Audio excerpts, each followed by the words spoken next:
Start again then. Thank you very much for joining. I'm sorry we missed the first few words. I'm in Uruguay right now, in La Pedrera, which is a place I've chosen to be in quarantine. I have to go to the city from time to time to get stuff, but not that much. We have about 130 people that are participating in this moment. This class is open to all. If you want to tell friends, family, you can still do it now. Just pass the link and they can join us. It's a very specific situation that we're going through now. I'm happy that you're there and that you want to participate. I'm happy that I hopefully will have some skills and some knowledge that I can share with you and that you can share with the people around you. In these types of crises, we are the ones that we need to be the beacons of light. We need to embody groundedness, embody relaxation, embody common sense, and be the ones that we are present, occupying the place we need to occupy for everybody around us. To look at us, feel our presence. It's not that we need to do anything. We have to be. We have to really be conscious and aware of what's going on. And Habermeyer, I feel like live, oh my God, in an unreal world. I try to find new ways to do stuff, says Eva. Yes, this is a good time. Martina, 3 kids at home, meditation, stretching, and going out helps. Exactly. Claudia, I have a lot to do, but their organization is not so simple. I know everything takes a lot longer to get. I've been busy with some work and a process of helping myself stay calm and grounded in myself so that I can be there to support the people that need me, children, family, clients. Exactly. Tracy, this is Tracy's feedback. And yeah, we need to be there for ourselves first in order to be able to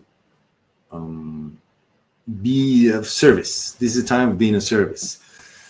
Okay, the last one, Dawn from London, I guess, or the UK, already feeling quite free, like the pressure is off from the usual rushing around and trying to achieve things. Yes, a moment of respite.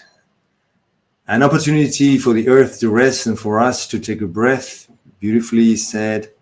There's grief, but we will come out strong. An opportunity for spiritual work and being in touch with my body. What we're going to do today is grounding. What are the energetic dynamics of staying at home? All right.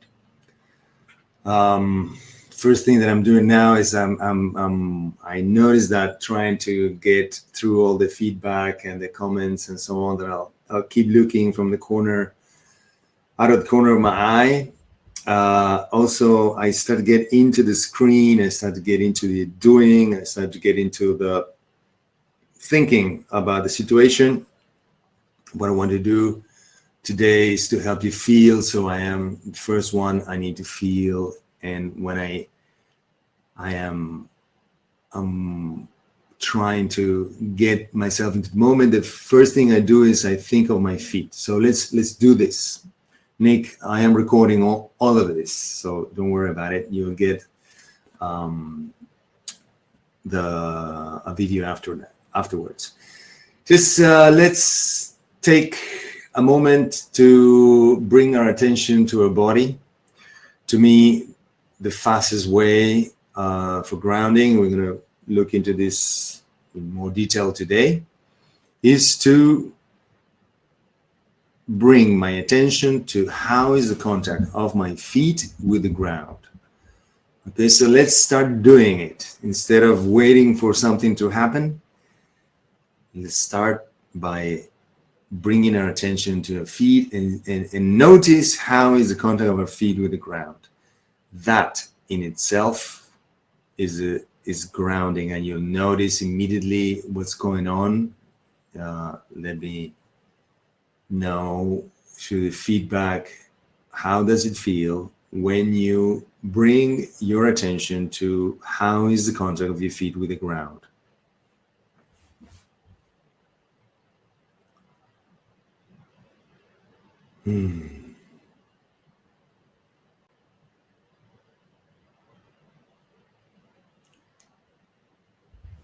Silence helps, by the way.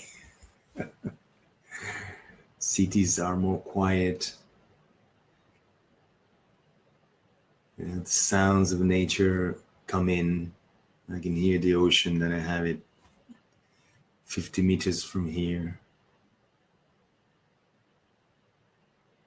How do you feel your feet on the ground?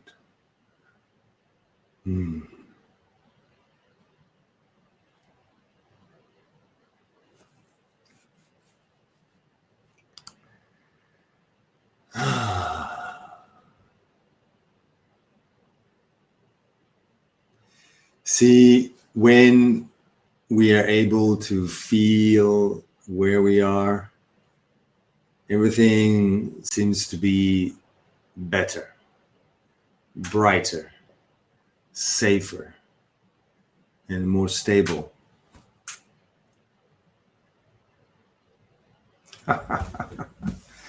And enjoyable. I really enjoy this. I do the grounding because, I teach about grounding because I was a very ungrounded person. I used to live on an airplane, and before I got a job that allowed me to be on an airplane all the time, I was on another kind of airplane, I was on a rocket. Inside my mind, I was somewhere else all the time. Until I understood that we need to stay, we need to find a place for us to be in one place, mind, the body, the emotions, allow ourselves to be in one place. And this has been for me the source of elimination of anxiety, the finding of a whole sense of being in my body, feeling my body, of being present for other people, and being mostly, present for myself, taking, being in charge and not under the stress of the circumstances. The more you go into your mind, the more you're easy to be manipulated by circumstances, by fear, by situation, or by anybody else.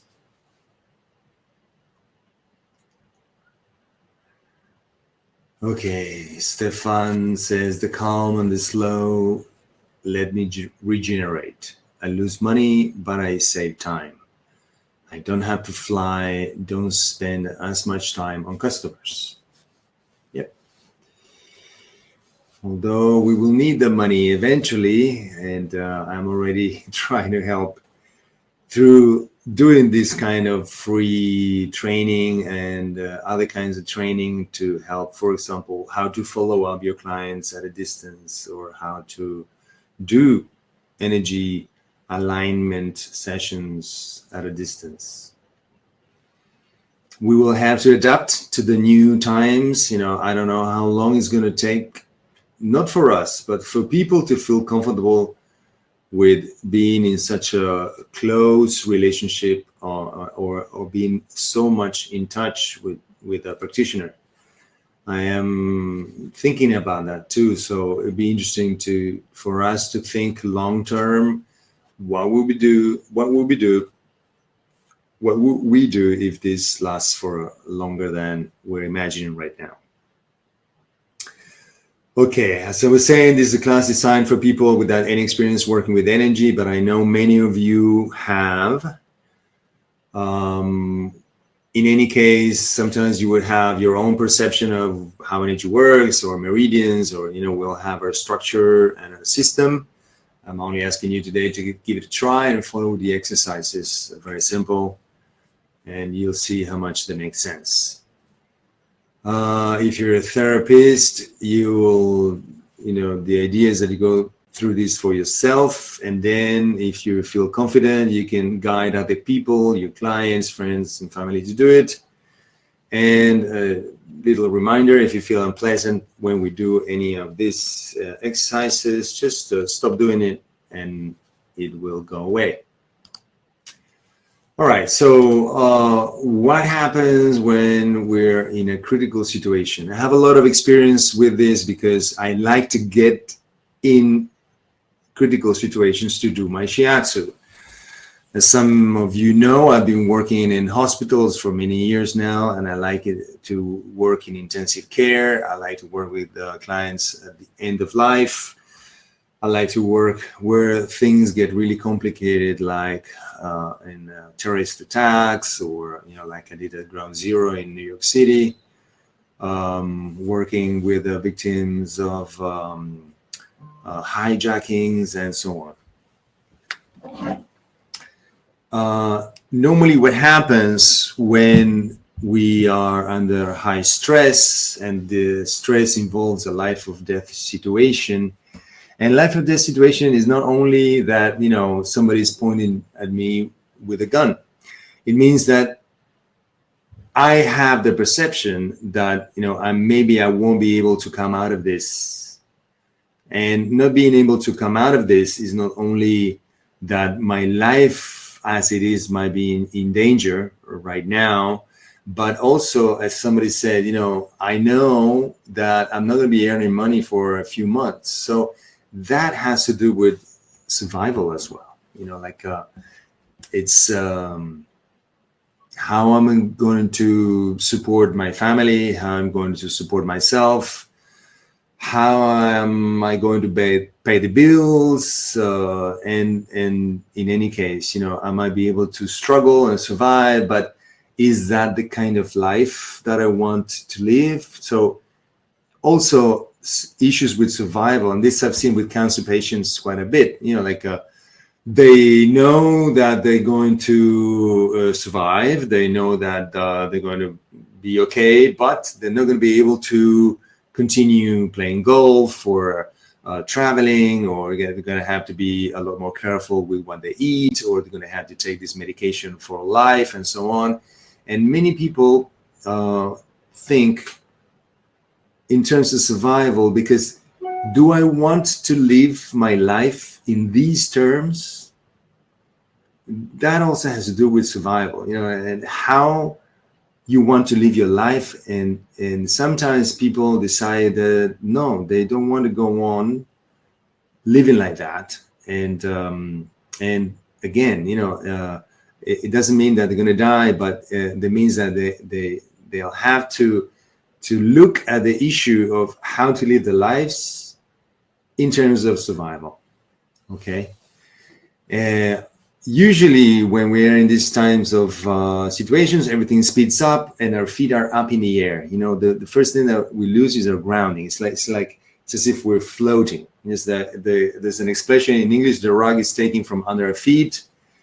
And when you are without a stable base underneath your feet, it's quite natural that you contract.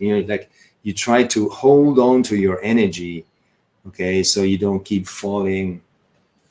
And in this contraction, what happens is that not only you further remove yourself from the floor. By contracting, you make yourself smaller. If I would expand, I would also find the floor underneath, and I would find more information around me that will help me to find a solution and not only get stuck with what the problem is. In Shiatsu, we do this. We don't go straight for the problem. We also work the whole body, because there are a lot of things that are okay, that are all right. And then by working on those things that are all right, then we already have a movement towards health, and I don't have to worry so much about the pathological energy or where the problem is. If I focus on where the solution is, that in itself will take care of the problem, and I don't have to be the savior that goes to fix the problem. Fear activates numbness, insensitivity. This is a biological reaction that, you know, if you get into a fight, you know, and if I get scratched by the lion that I'm fighting with, you know, then I'm not going to bleed so much. You know, the blood circulation goes inside of the body, it's not so much on the periphery, so we don't feel that much. Also, the nervous system sort of like numbs the surface of the skin, so you're not going to be distracted by pain. It's going to be painful afterwards, but not during the situation. Our vision narrows into a tunnel vision. This is something that has been studied, and this is something that I work with high performance athletes, that, you know, sometimes by narrowing too much into the one thing that you want to do, you lose the peripheral vision. And sometimes, you know, if you're particularly in a team sports, you have to open up your vision to look at where are the different alternatives for the game. Again, the more you look into one point, the less you're going to see the solutions that are around. This is called tunnel vision. I'm going to close here because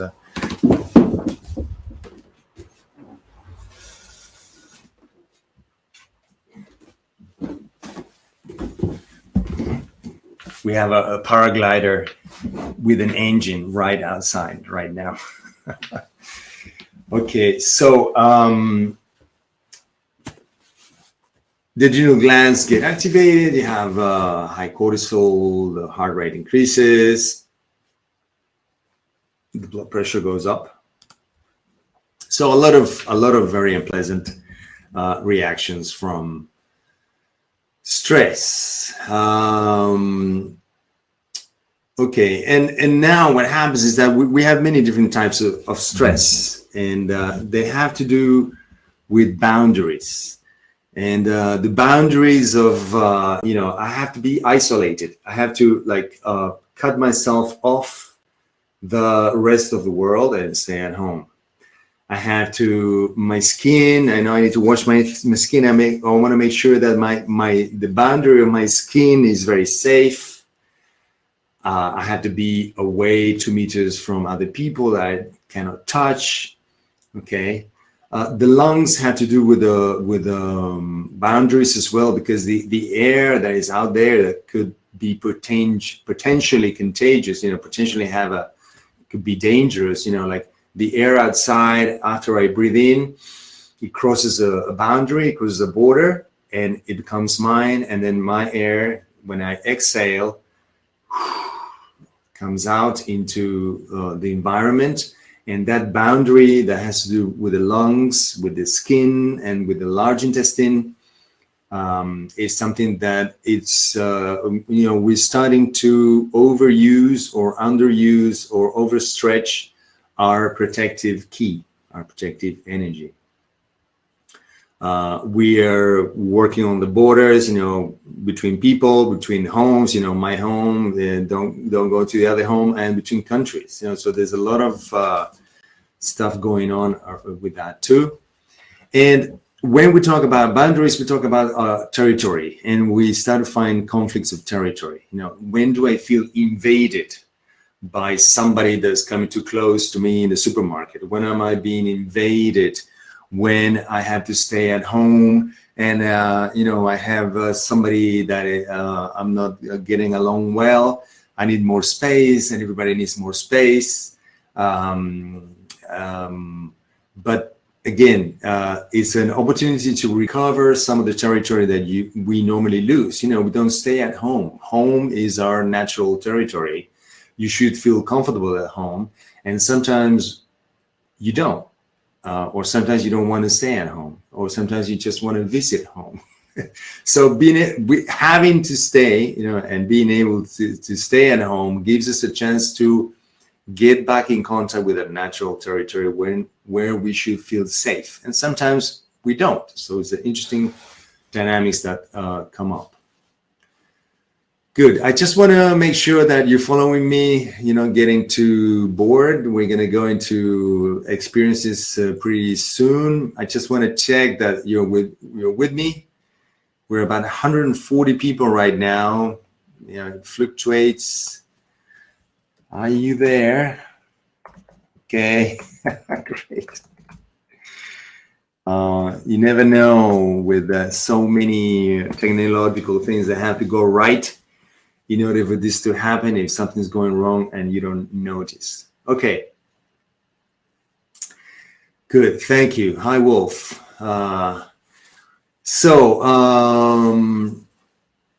The other territory that we are that we might be recovering is our time, our personal time, or we might be going into a conflict with time. What do we do with time? I want to use my time in a different way. I want to be working, and I am not allowed to work. I want to go out, and I'm not allowed to go out.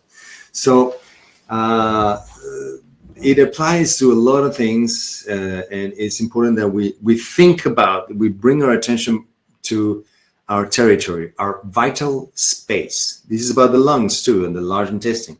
We mark our territory with the large intestine. So, you know, are you being able to move your bowels normally when at home?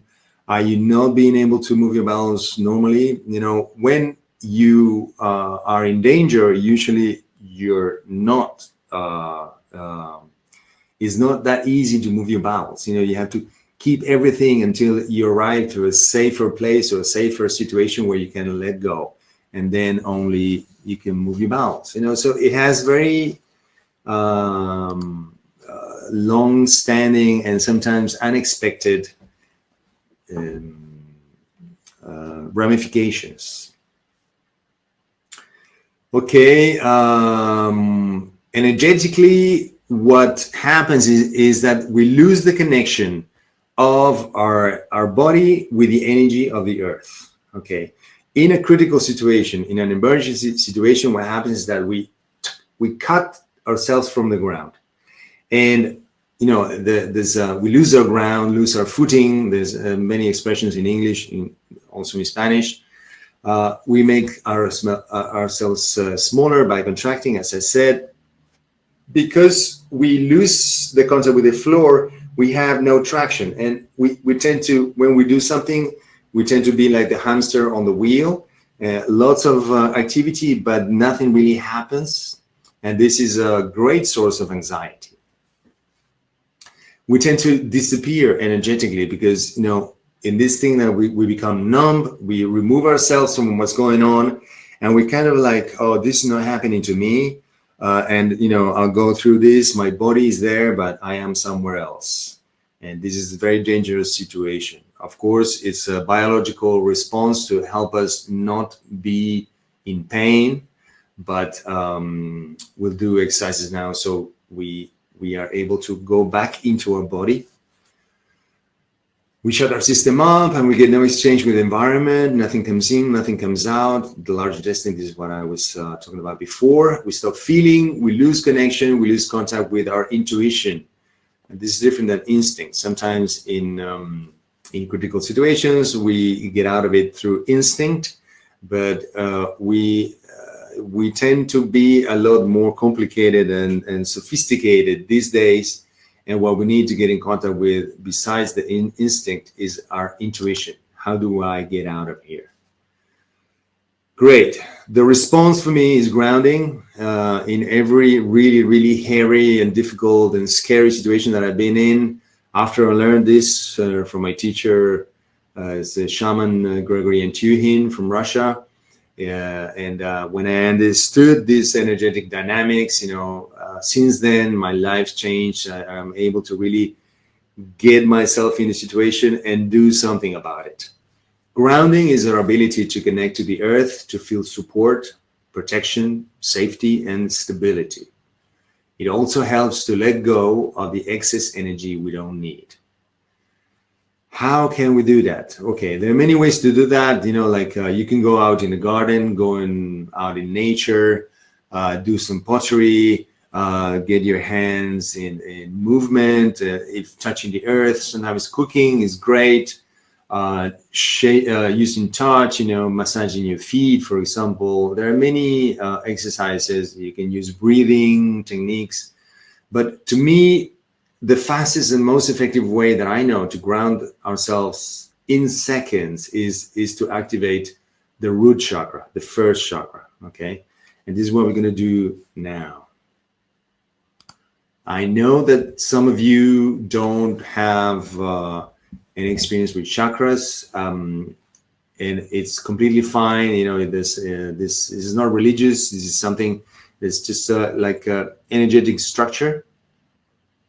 It works with intuition. You know, you can get in contact with what happens with your first chakra through your intuition. But in order to get your intuition connected to what's going on, you know, we need to use our mind to focus in a particular aspect.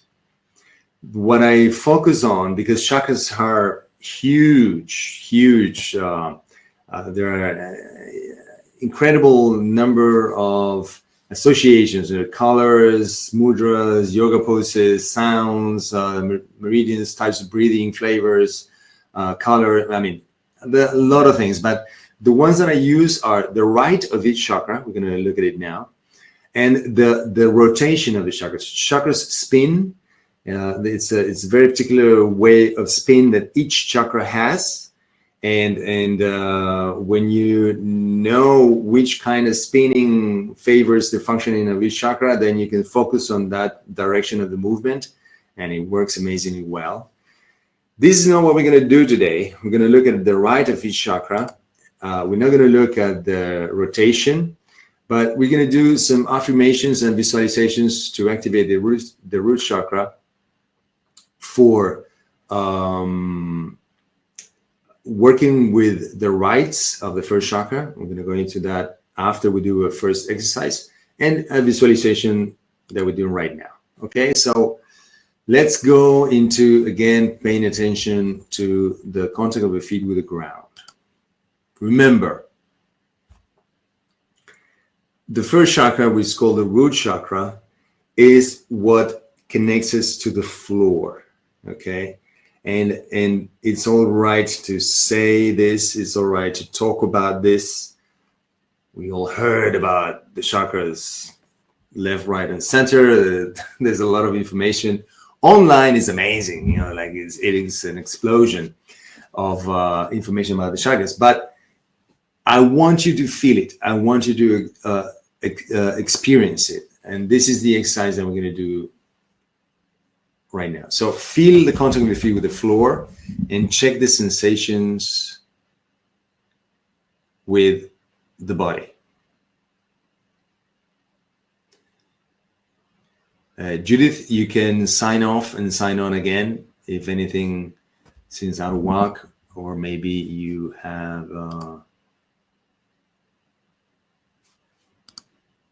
put yourself in silent mode for your speakers. Okay, feel the contact of your feet with the floor. Notice, where is the contact? Do you feel that your heels are really on the floor? Do you feel the ball of the foot that's on the floor?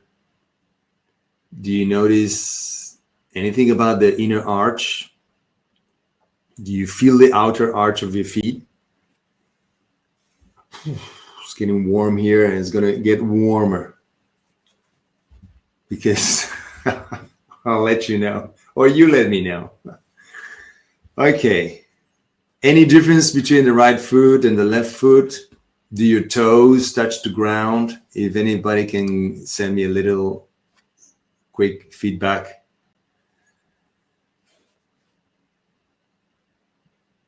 I feel my right foot slightly more in contact with the ground than the left. The left, I feel more my heel, the ball of the foot, but it's not like a sensation that the whole foot is on the ground. Brigitte says, very hot on my soles. Alexander says, should we sit or stand? That's the same. I'm sitting here. I recommend usually to do it sitting or standing. If you're sitting, sit on a chair so the soles of your feet can be on the floor. Remember, there's nothing that you have to do. As you have your feet on the floor, bring your attention to where is the contact of your feet with the floor. You know, feet Sabrina says they get quite hot. Nikki, soles are getting warm. My left foot felt more being on the ground. Cold feet. Warm feeling in both. Okay, I'll give you one tip, Nick, about cold feet, and normally what happens is that when we do this exercise, there's like a little tingling in the feet or the soles of the feet. We might feel that there's a little warmth or the sensation of relaxation.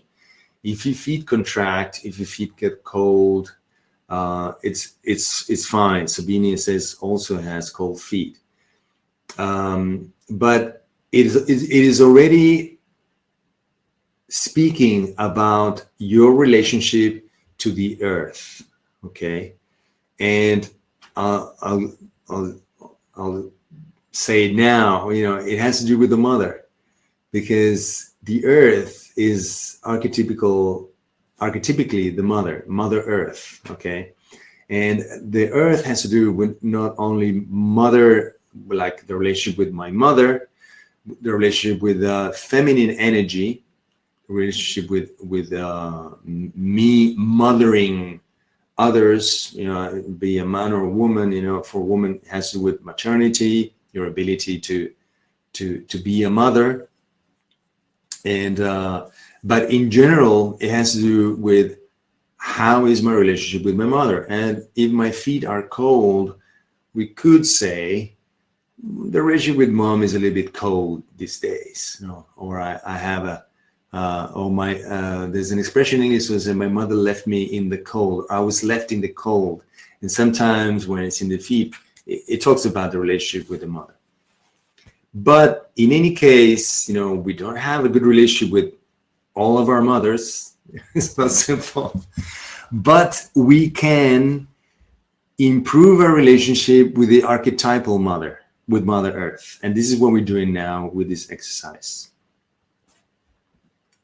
By improving the relationship with the floor, we will improve the relationship with mother, maternity, feminine energy, and so on. Okay, now let's visualize that the roots that come out of our soles of the feet and they go down into the earth. Okay, as you feel your feet on the floor as they are, then visualize that something comes out of the feet and go into the earth. And see how these roots are. One thing is the image, and the other thing is the sensation that comes with the image. Okay, the image on my right foot might be bigger roots, and my left foot maybe less roots, or they're only in one part of the foot, or they're smaller. Okay, and the other thing is the sensation that comes up when I visualize that my roots go down into the earth.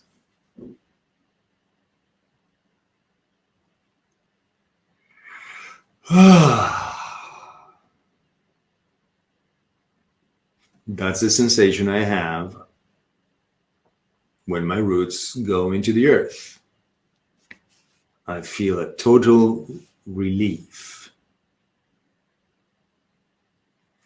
And I feel my whole body. I just felt my neck, a little bit overstretching my fifth chakra here. And that was a little bit pulling on my neck. As soon as I visualized my roots, blam, my neck opened up. My voice went a little bit lower. And I feel a lot more comfortable. Things slow down a little bit too. Okay, so let's check the contact of the feet with the ground now and notice if there are any changes. Isolde says, I can't get into the earth. Just stay on the surface. That's fine. That's okay.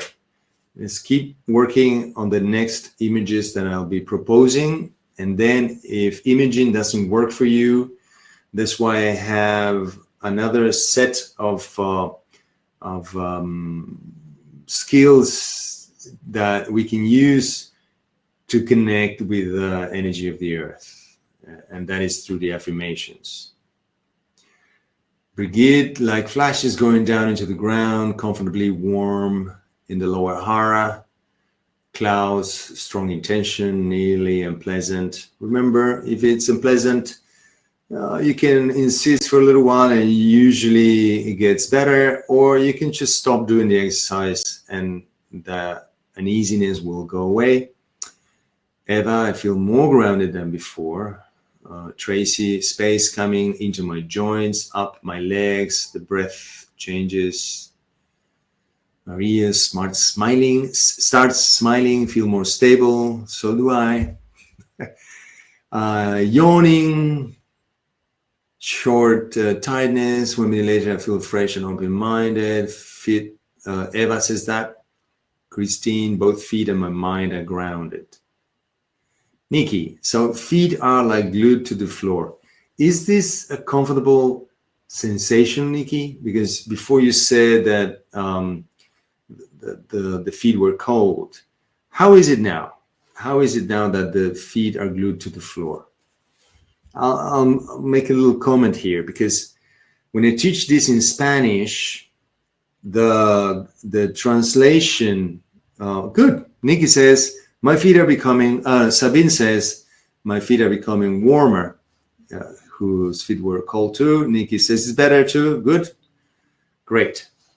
Desiree says, I can only visualize roots from the left foot, not from the right. It's okay. Maybe bring your attention a little bit more on the right. And what you can do is like you copy and paste. Bring the roots that you have on your left foot and bring them exactly as they are on the right and see if they fit. In Spanish, the word for grounding, there's not a word for grounding. So there are many different words. You know, English is very good at having one word for a million different meanings. In Spanish, we have 2 or 3 words for the same meaning. So arraigo, or enraizamiento, it means being rooted, has a slightly negative connotation, in that sometimes when people feel glued to the floor, as Nick was saying, they feel uncomfortable because they feel they're not going to be able to move. They feel they're stuck. They feel that there's not going to be progress in their lives. They feel that, you know, they're going back to the little village where they came from, where, you know, they're never going to be able to progress in life and so on. You know, it's quite the opposite. You know, grounding, when you feel that sensation of being glued to the floor, it gives you the power to spring on to whatever you want to do. Okay, it gives you traction. It gives you support for abundance. It gives you support for the next step that you want to take. It gives you support for bringing your energy into the world and receiving the energy of the world into you. Okay, good. So stuff is happening, and I'm happy for that. We're going to do another step of the visualization. Once you check how your feet are on the ground and you have these roots coming out, visualize that the roots illuminate themselves and they illuminate everything as they find their way down into the earth.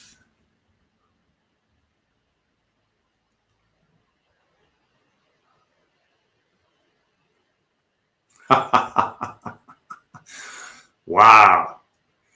I feel my stuff, but I also feel your stuff.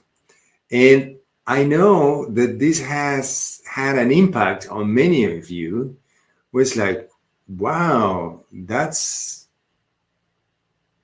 an extra feeling of groundedness, or adds a different quality to the groundedness. How did it go? Let me know. Imagine that your roots illuminate themselves and they illuminate everything that goes down into the earth.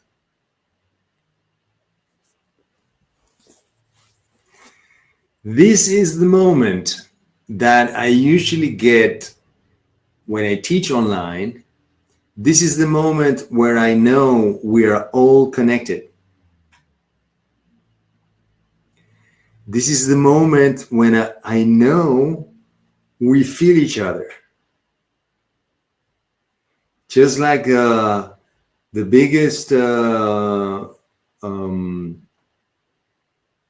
organism that lives in the world, which is not a whale or any big animal, but it's a woods. It's one tree, one root that has many different trunks, but it's the same. Underneath is the same, and I think we just hit that.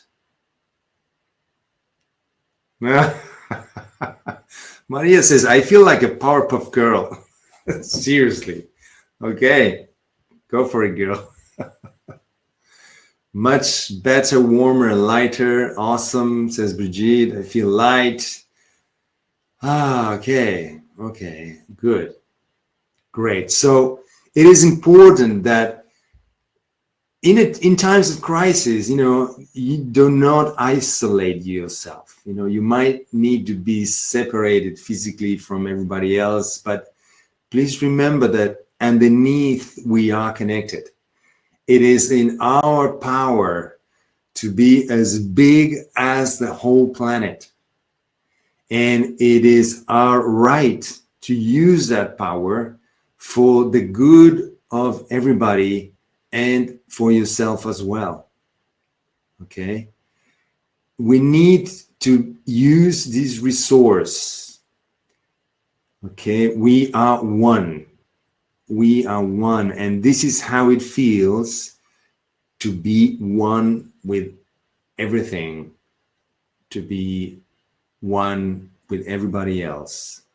Christina Maria says, I feel more safe. Well, of course, from this sensation, you can look again into the situation that you are living through, and you will see other solutions. You will see other ways of coping with this, and you will start to enjoy it because it's okay. You have to stay, but it's fine. Okay. Nikki says, I started laughing and feeling the connection. Of course, it's exhilarating. It really is exhilarating to know this, to feel this. It's like, wow. It's like a geyser, like a rush of warm energy that comes through the feet. The last part of this visualization is to visualize a sphere of warm light in the center of the earth.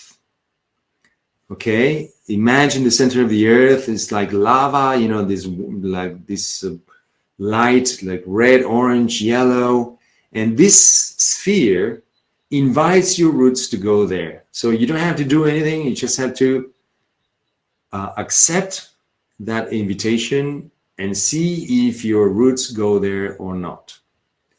Lisa says, can really feel the connection. We'll get back to you. Right after we finish the visualization, we'll do another exercise. Lisa, did you feel any of the stages of this visualization work for you?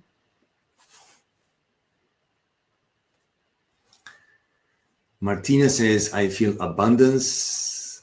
Eva says, felt scary first, then connected. Yeah, it can be scary to feel your power.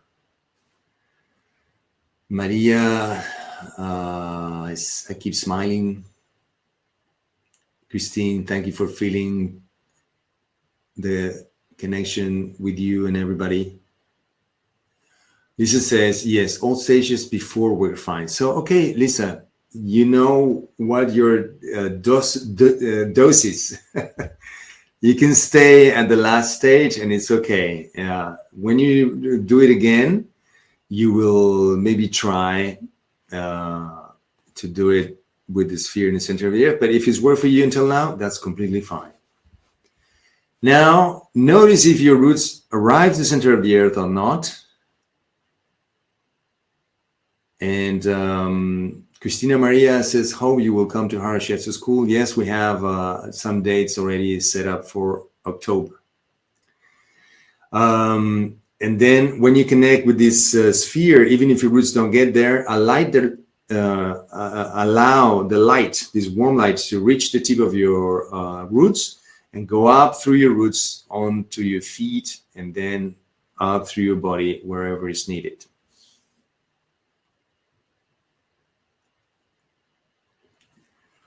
Feels great.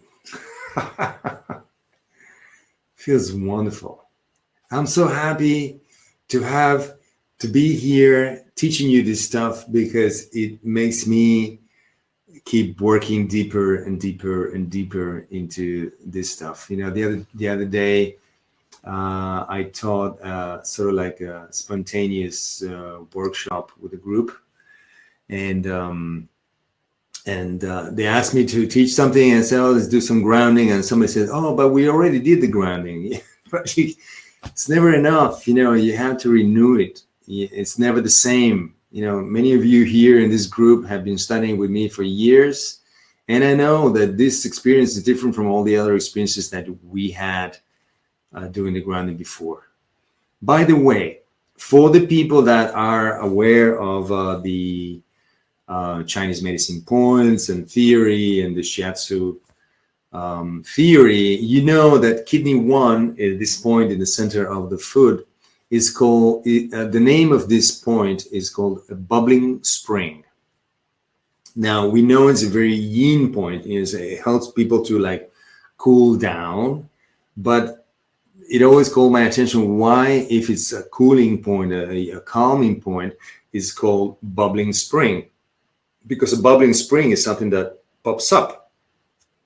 Well, it's called bubbling spring because kidney 1 is the point where is the gate in our body to receive the energy of the earth.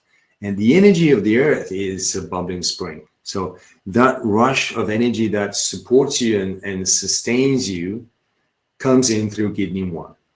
Okay, so it's just a anecdotal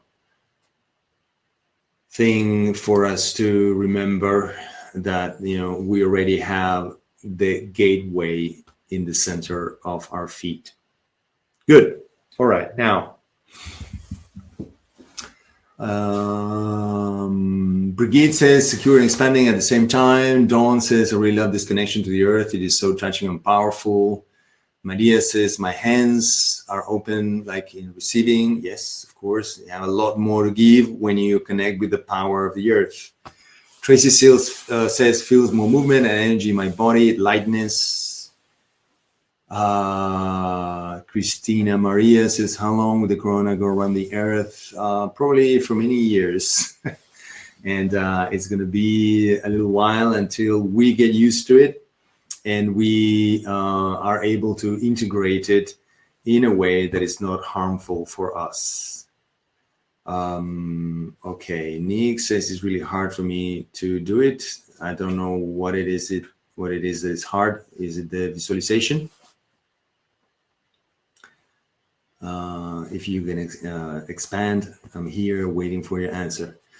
All right, now the other way that I work with the chakras, you know, I use the chakra rotation. That we're not going to go into that because it really needs a little bit more supervision and more time.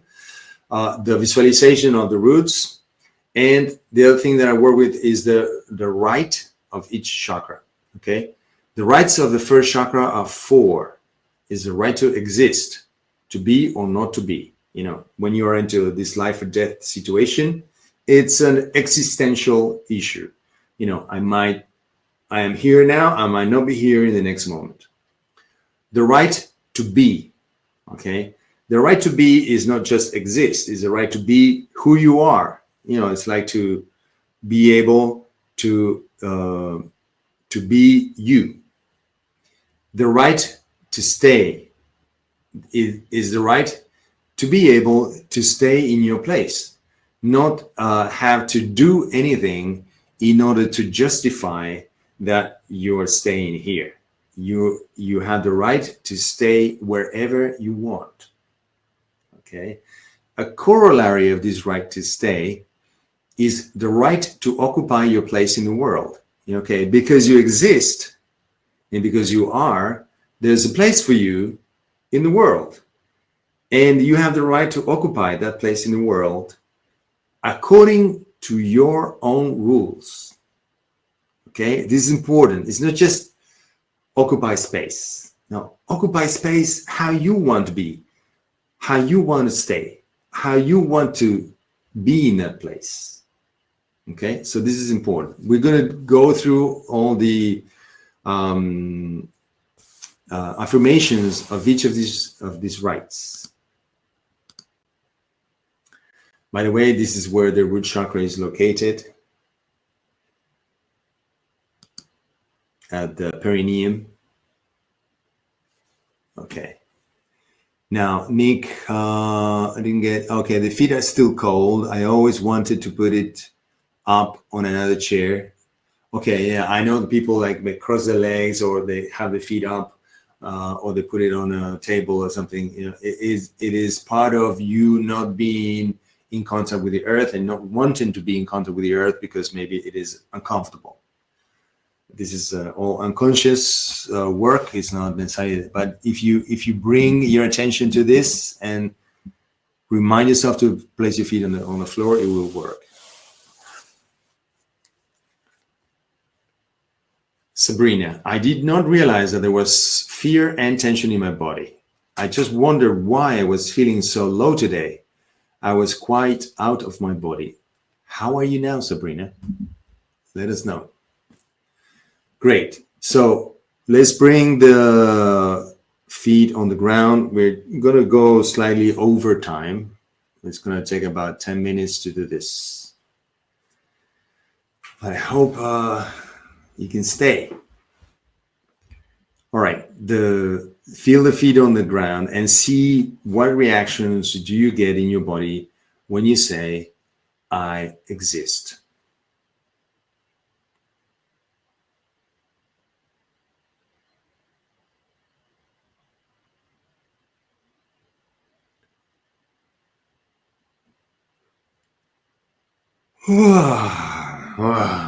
Yawning is great. It's a sign that you're aligning your energy. I exist.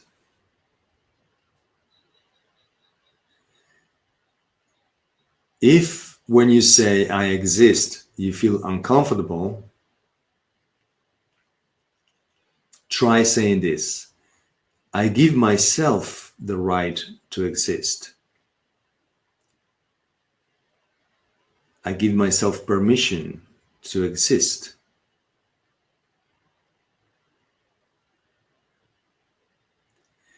And sometimes you're going to have to say that for a little while, you know, as you practice this, hopefully daily, until you will become comfortable just saying, I exist.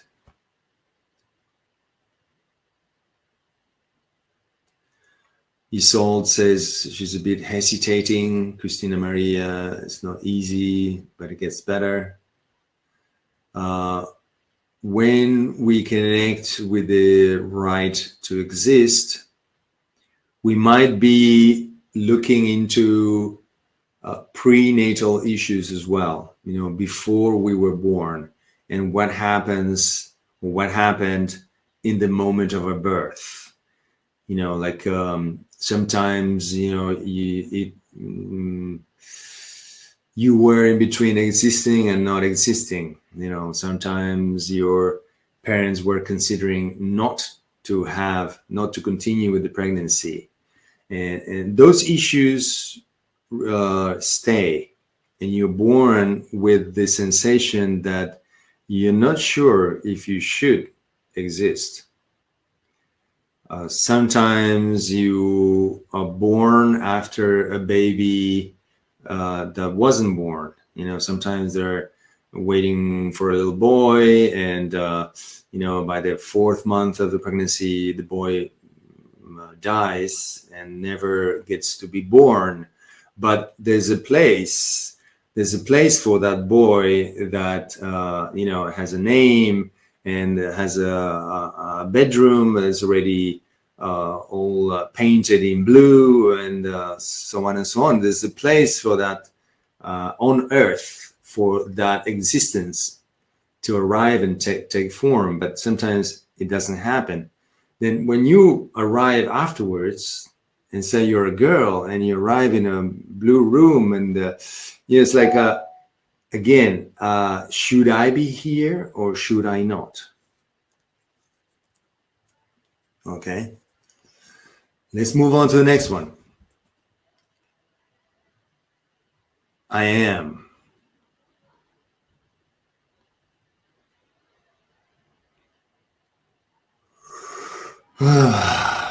I am.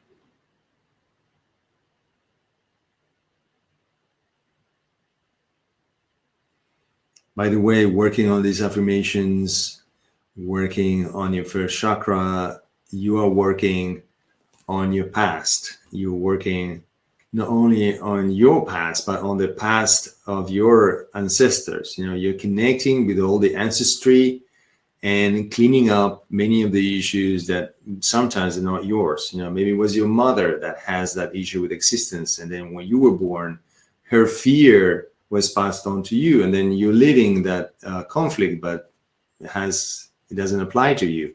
It's because you picked it up for your mother or grandmother. I am.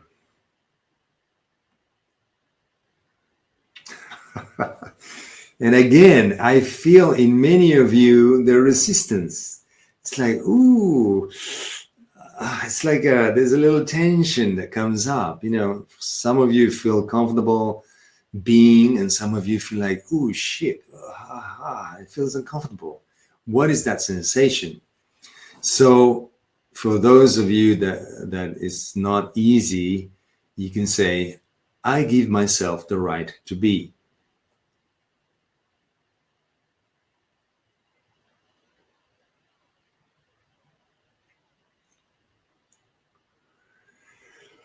I give myself the right to be. I give myself permission to be who I am, how I am. And Barbara is already saying, oh, it was easier than saying I exist. Isabella says, I feel like I'm growing. Maria says, these days I've been so connected with my ancestors. It happens like naturally. So grateful for all they gave me. So am I. Brigitte says, what does it mean I am? Question marks, cold showers. So I guess it didn't feel very nice. So Andrea asks, is there a difference between exist and be? The only difference is the one you feel. Do you feel more comfortable with I am than with I exist? Or the other way around? Just make a mental note about this. Martina says, exit, crying, oh, I exist, crying, now better, I am better. I am I get it. Okay, Ursula says, the difference between I am is great and I exist is fear. Thank you for letting us know. All right, let's not get too hung up on this. You're going to repeat this on your own and until you feel you're comfortable with all these affirmations. This is one of the cases of fake it until you make it. I exist. It's like, it makes me feel horrible. But if you do it very shortly afterwards, if you practice it, you're going to be okay with it. And then you're going to start getting the courage to resolve the issues about existence, your existential issues, from a different perspective than psychology or somewhere else, or some other ways of dealing with it. Let's go into the third one. I stay.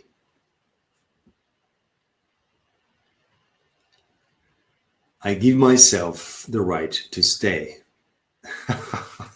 This is a big one now. I can hear you saying, fuck, I have to stay. I stay and I enjoy staying. I stay. I give myself the right to stay.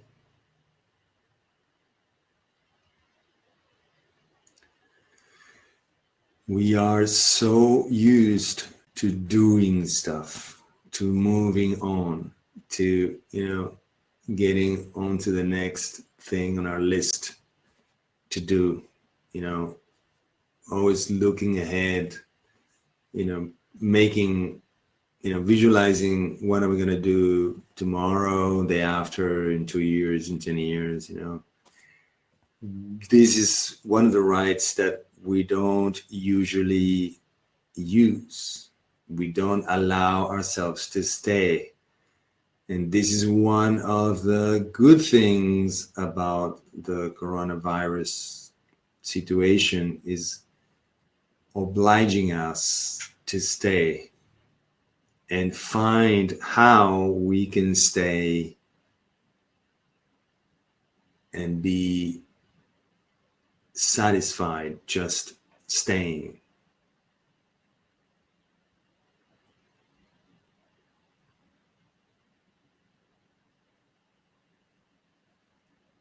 And again, I'm getting one of the strongest connections with all of you now.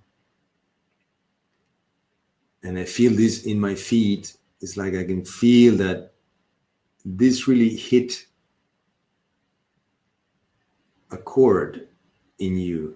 This is more emotional again.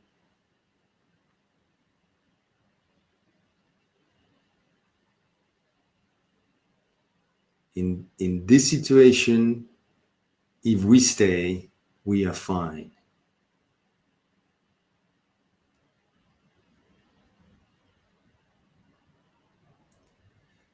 The solution is to stay, not to do.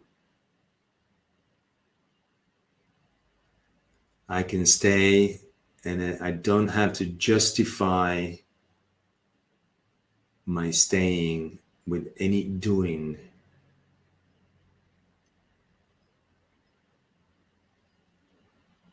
Nick says, I stay is the easiest exercise. This gives most freedom to me. Felicitas, stay at home. Yes, we are. Christina Maria, we must help together. Sabrina, I'm really touched by feeling my God-given place on earth. I belong to this earth. Exactly.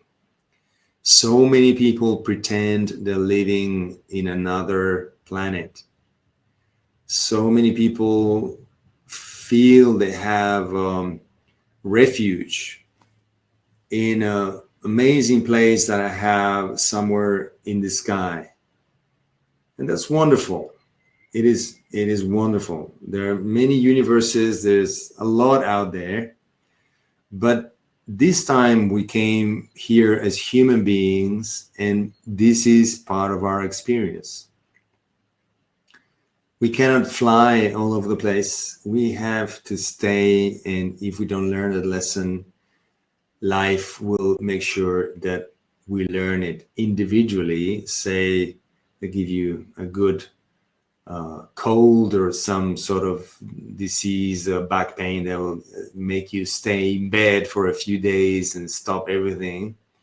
And now we're going through a collective lesson of having to stay. And we should be grateful for the opportunity. And we should be grateful that we have a place to stay and make the most of our lesson. Nikki says, feels like staying together even if we are all in different places. Yes, we are one now. We are one. I am. You feel the group. Most people feel that we are together. It's not that I am at home and you're at home and there's no connection. It feels like we are in the same room.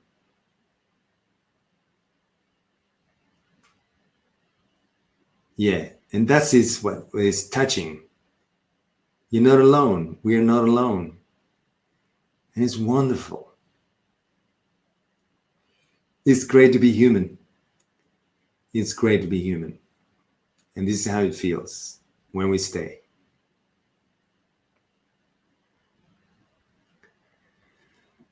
And we're going to go on to the last affirmation of the rights of the first chakra. And it's sort of like a corollary of I stay, and it's how do I want to stay? I occupy my place in the world according to my own rules. I occupy my place in the world according to my own rules. Nick says, yeah. Who says, yeah, too? To Klaus. I don't see Klaus. Anyway. Okay, Heidi Marie says, yes, of course, yes. But for many of you, this is unnerving as well. It's like, I feel like kind of like I lost half the group.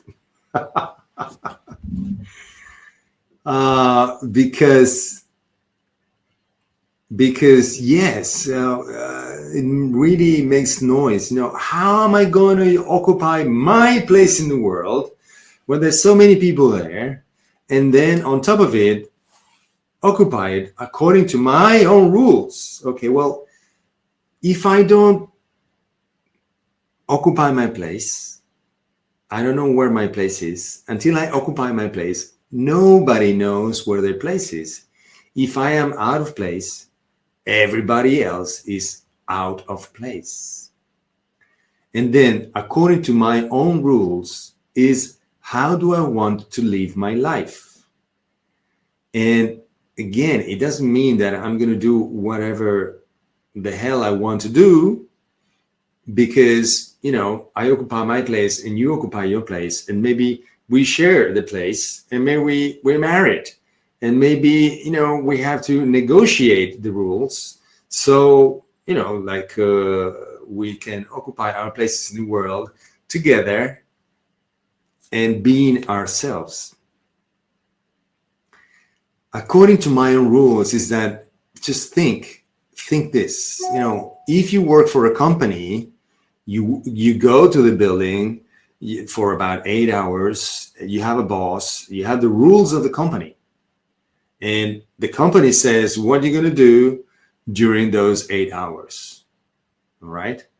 Of course, I negotiated in advance that for complying to the rules of the company, I'm going to get some money or something in return. And that will help me to occupy my place according to my own rules at home or in my free time. But sometimes you go home and you don't live under your own rules. Remember when we were kids, we lived in our parents' house. Our parents were the ones that set the rules. We eat at this time, you don't curse, you don't, you wake up this time, and so on and so on. Then if I move on to, my own place, then I'll set the rules, or I'll negotiate the rules with the people that I live with. But it is important to understand, do I have a place where I can occupy my place in the world according to my own rules?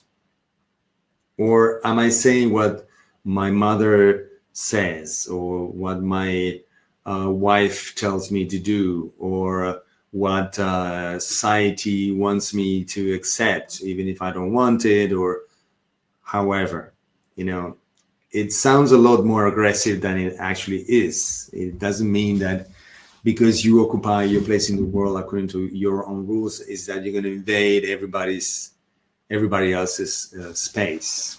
It's not like that. So to make it softer, we'll do the lighter version. I give myself the right to occupy my place in the world according to my own rules. Verena says, at the moment, I cannot live according to my own rules. It makes me angry sometimes. Well, at least it's good to realize that we are not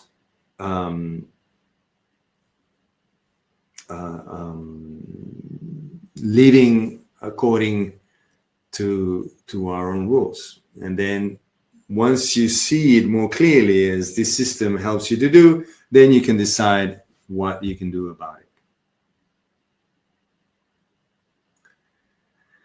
Okay, good. So I'm going to have to stop. Amazing feedback is coming in. I invite you to keep sending in the feedback via Facebook or email, and I'll be very happy to continue the conversation. All right, so I hope this was useful. I'd like you to know that there's more about this stuff. You know, we only did some of the work of the first chakra. There's 7 chakras, and there's a whole universe of things that we can do in order to keep expanding on our personal work and also as therapists. Because of the present situation that most of you practitioners and teachers and myself, we are stuck at home, there's one thing that I'd like you to know, that I am designing right now an online energy alignment program for therapists to learn how to do distance healing sessions. You know, when you do your HARA diagnosis, you can do it at a distance. When you do your HARA treatment, your meridian treatment, the points, you can treat all that at a distance. So if you're interested, just let me know. And I'm very happy and proud that we were able to spend this time together. And I hope we can continue the conversation. I guess this is going to last a little while longer than we imagined. So let's keep in touch, and maybe we'll do this free events again in the future. Take care. Thank you very much. Bye-bye.